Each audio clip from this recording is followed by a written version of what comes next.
wa ma malakat aymanukum innallaha la yuhibbu man kana mukhtalan fakhura. Shadaqallahul azim.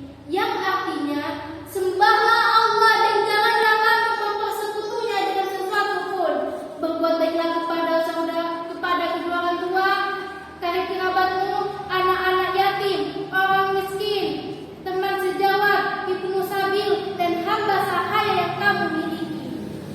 Sesungguhnya Allah tidak menyukai orang yang sombong dan membanggakan diri.